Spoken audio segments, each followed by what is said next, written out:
ఆగనిగలం ప్రజాబలం AR5 news కి స్వాగతం. అధికార వైఎస్ఆర్ కాంగ్రెస్ పార్టీ నేతల చర్యల పట్ల లేపాక్షి మండల ప్రజలతో పాటు పర్యాటకులు తీవ్ర ఆగ్రహం వ్యక్తం చేశారు. అధికారం ఉంది కదా అని ఏకంగా ప్రధాన రోడ్డునే బంద్ చేయడం పట్ల వైకాపా నేతలపై తీవ్ర నిరసన వ్యక్తం అవుతోంది. మంత్రి పెద్దిరెడ్డి రామచంద్రరెడ్డి వచ్చారనే కారణంతో ఏకంగా ప్రధాన రహదారిని మూసేశారు వైఎస్ఆర్ కాంగ్రెస్ పార్టీ నేతలు. చిత్రశిల్ప కళలకు ప్రపంచ ప్రసిద్ధిగాంచిన లేపాక్షిలోనే ప్రధాన రోడ్డుకు అడ్డంగా బహిరంగ సభ వేదికను ఏర్పాటు చేసిన అధికార వైఎస్ఆర్ కాంగ్రెస్ పార్టీ నేతలు లేపాక్షికి రాకపోకలను ఒక రోజంతా పూర్తిగా బంద్ చేశారు. దీంతో వివిధ రాష్ట్రాల నుంచి లేపాక్షికి ఆలయాన్ని చూసేందుకు వస్తున్న పర్యాటకులు తీవ్ర ఇబ్బందులకు ఎదుర్కొంటున్నారు. అంతేకాకుండా లేపాక్షి మీదుగా హిందూపురం, కోడికొండ చెక్పోస్ట్ వెళ్లే వాహనాలకు తీవ్ర అంతరాయం ఏర్పడింది. దీంతో పలు వాహనాల విషయం తెలియక లేపాక్షి వరకు వచ్చి వెనక్కి వెళ్లడం జరిగింది. ముఖ్యంగా వివిధ రాష్ట్రాల నుంచి లేపాక్షి ఆలయాన్ని సందర్శించేందుకు వచ్చిన పర్యాటకులు ప్రధాన రహదారిలో రోడ్డుకు అడ్డంగా బహిరంగ సభను ఏర్పాటు చేయడం పట్ల విస్మయం వ్యక్తం చేశారు. ఎవరైనా సభలు, సమావేశాలు బహిరంగ ప్రదేశాల్లో ఏర్పాటు చేసుకుంటారు, కానీ రోడ్డుకు అడ్డంగా ఏర్పాటు చేయడం ఏమిటని లేపాక్షికి వచ్చిన పర్యాటకులు అధికార వైకాపా నేతలపై విమర్శలు గుప్పించారు. భవిష్యత్తులో అయినా ప్రజలకు ఇబ్బంది కలగకుండా అధికార పార్టీ నేతలు సభలు, సమావేశాలు బహిరంగ ప్రదేశాల్లో ఏర్పాటు చేసుకోవాలని లేపాక్షి ప్రజలు సూచించారు.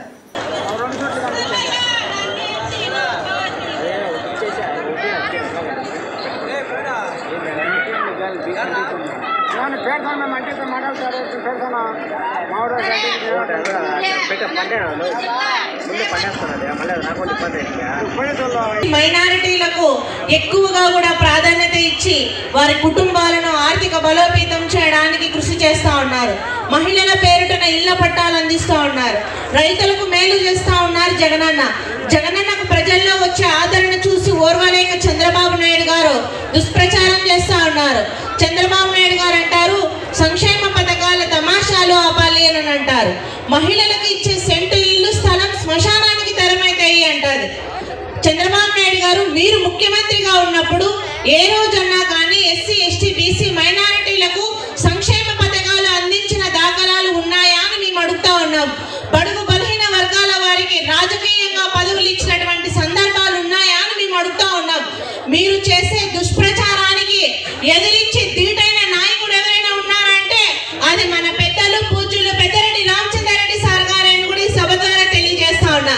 స్థానిక సంస్థల్లో కుప్పంలో చంద్రబాబు నాయుడు గారిని చిత్తుగా ఓడించి ఈ రోజు వాళ్ళ బామర్ది బాలకృష్ణ ఓడించడానికి హిందూపూర్లో అడుగు పెట్టినారు పెద్దలు. మన పెద్దిరెడ్డి రామచంద్రరెడ్డి గారి సారథ్యంలో కూడా అందరం కలిసి ఏకతాటిపై నిలిచి హిందూపూర్ నియోజకవర్గంలో వైఎస్ఆర్ కాంగ్రెస్ పార్టీ జెండా ఎగరేద్దాం, చంద్రబాబు నాయుడు గారిని ఇంటిలోనే కూర్చోబెట్టి వ్యవస్థలో ఉపాధి కల్పించారు. అదేవిధంగా ఈరోజు హాస్పిటల్ను మోడర్నైజ్ చేసే దాంట్లో, ఆధునీకరించే దాంట్లో 40,000 పైచలకు డాక్టర్లు, నర్సులు, మెడికల్ స్టాఫ్ను అందరినీ కూడా నియమించడం జరిగింది. ఈ విధంగా అనేక రకాల ఉద్యోగ అవకాశాలన్నీ కూడా చెప్పకనే జగన్మోహన్ రెడ్డి గారు చేశారా లేదా అనేది మీ యువకులందరూ కూడా ఆలోచన చేయాలని కూడా మీకు మనవి చేస్తూ ఉన్నాను. ప్రధానంగా 600 హామీలలో ఈ 3 హామీలే నెరవేర్చలేని వ్యక్తి ఆయన 2014 నుంచి 19 దాకా పరిపాలిస్తే వీటి గురించి కూడా ఆలోచన చేయకుండా తిరిగి ఈరోజు మళ్ళా ఎన్నికల ముందు మన ముందరికి రాబోతూ ఉన్నాడు. ఇంకా పెద్ద కోరికలు తీసుకొస్తాడు. ఈరోజు ఈడ నేను అప్పుడేదో పొరపాటు అయింది, ఈసారి ఎన్నికల్లో నేను ప్రతి వ్యక్తికి, ప్రతి మహిళకు 1 కేజీ బంగారు ఇస్తాను, ప్రతి రైతుకు 1 ట్రాక్టర్ పట్టిస్తాను, ప్రతి నిరుద్యోగికి ఉద్యోగంతో పాటు 1 మోటార్ సైకిల్ ఇస్తాను. ఈ విధంగా అనేక కోరికలన్నీ కూడా చెప్తాడు. అవన్నీ ఆచరణ సాధ్యమవుతాయా లేదా అని మీరు ఆలోచన చేయాలి. మరి గతంలో చూసాం, చంద్రబాబు చెప్పిన హామీలన్నీ నెరవేర్చాడా లేదా రాబోయే రోజుల్లో నెరవేర్స్తాడా అవి చూస్తే ఏ పొద్దు కూడా ఆయన మాట మీద నిలబడిన వ్యక్తి కాదు. మోసపూరితంగా మాటలు చెప్పి మనందరికీ కూడా ఆశలు చూపించి అధికారం లేకొచ్చి అవన్నీ కూడా పట్టించుకోకుండా కాలం వెలుగుచ్చిన వ్యక్తి చంద్రబాబు నాయుడు. మరి ఈరోజు జగన్మోహన్ రెడ్డి గారు చెప్పినవన్నీ కూడా నెరవేర్చారు. ఈరోజు ఒక 406 కోట్లు మన మండలంలో ఇస్తే ఈ గ్రామంలో మాత్రం 1,28,000 మందికి సచివాలయ ఉద్యోగులుగా పర్మనెంట్ ఉద్యోగాలు ఇచ్చాం. 1,60,000 మందికి వాలంటీర్ వ్యవస్థలో ఉపాధి కల్పించాం.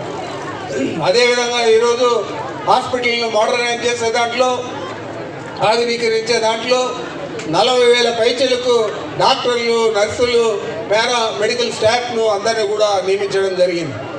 ఈ విధంగా అనేక రకాల ఉద్యోగ అవకాశాలన్నీ కూడా చెప్పకనే జగన్మోహన్ రెడ్డి గారు చేశారా లేదా అనేది మీ యువకులందరూ కూడా ఆలోచన చేయాలని కూడా మీకు మనవి చేస్తూ ఉన్నాను. ప్రధానంగా 600 హామీలలో ఈ 3 హామీలే నెరవేర్చలేని వ్యక్తి ఆయన 2014 నుంచి 19 దాకా పరిపాలిస్తే వీటి గురించి కూడా ఆలోచన చేయకుండా తిరిగి ఈరోజు మళ్ళీ ఎన్నికల ముందు మన ముందరికి రాబోతూ ఉన్నాడు. ఇంకా పెద్ద పెద్ద కోరికలు తీసుకొస్తాడు. ఈరోజు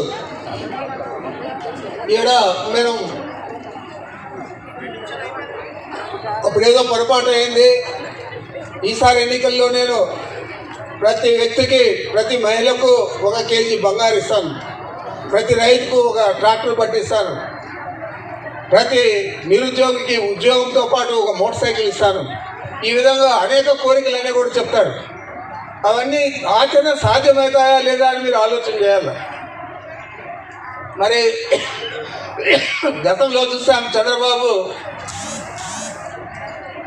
చెప్పిన హామీలన్నీ నెరవేర్చాడా లేదా రాబోయే రోజుల్లో నెరవేర్స్తాడా అవి చూస్తే ఏ పొద్దు కూడా ఆయన మాట మీద నిలబడిన వ్యక్తి కాదు. మోసపూరితంగా మాటలు చెప్పి మనందరికీ కూడా ఆశలు చూపించి అధికారం లేకొచ్చి అవన్నీ కూడా పట్టించుకోకుండా కాలం వెలుగుచ్చిన వ్యక్తి చంద్రబాబు నాయుడు. మరి ఈరోజు జగన్మోహన్ రెడ్డి గారు చెప్పినవన్నీ కూడా నెరవేర్చారు.